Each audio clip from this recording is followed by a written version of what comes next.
In the Heart of the Word. Reflections by Father Joseph Mary, SCTJM, on the daily readings from the Holy Mass, Saturday of the third week of Easter, the family of the Eucharist. God bless you, dear family. Today in the Heart of the Word in John chapter 6, many disciples return to their former way of life and no longer walk with Jesus. To walk in biblical terms, halach in Hebrew, peripateo in Greek, does not mean only to accompany someone publicly.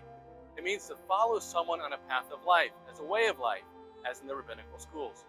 To walk with someone, hitchalek in Hebrew, means to share a way of life so as to become a new family. It means to enter a covenant, a sacred bond with them.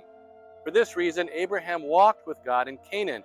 Israel walked with the Lord in the desert, and the Lord gave Israel their path of life in the Holy Torah.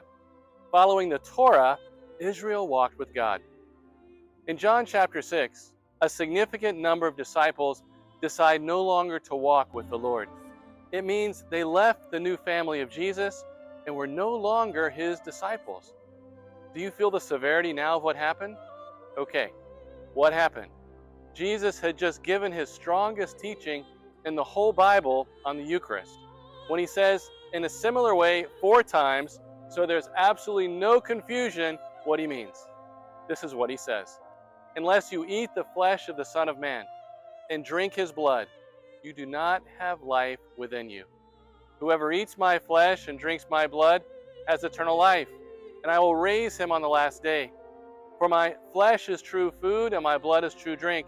Whoever eats my flesh and drinks my blood remains in me and I in him. The Most Blessed Sacrament is not a symbol of Jesus. It is Jesus. It is not a symbol or a reminder of his love. It is his love. The Eucharist is Jesus, his body and blood, soul and divinity, humanity, heart, life, will, his all.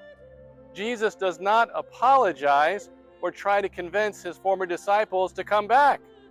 He gives us himself in the Eucharist, and it is up to us to believe, trust, and receive him, and there is no compromise with that.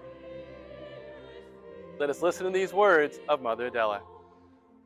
Where Eucharistic love grows, so grows the desire for holiness, of being the love of God in the midst of a world without love, of being light in the midst of the shadows, of being hope in the midst of desperation, of being generosity in the midst of selfishness, of being prayerful in the midst of a world without faith, of being unconditional servers in a world of pleasure and comfort.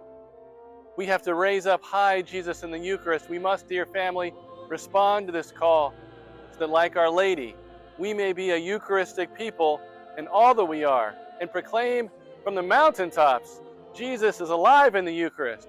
The Eucharist is Christ himself. All for the heart of Jesus, through the heart of Mary. Alleluia.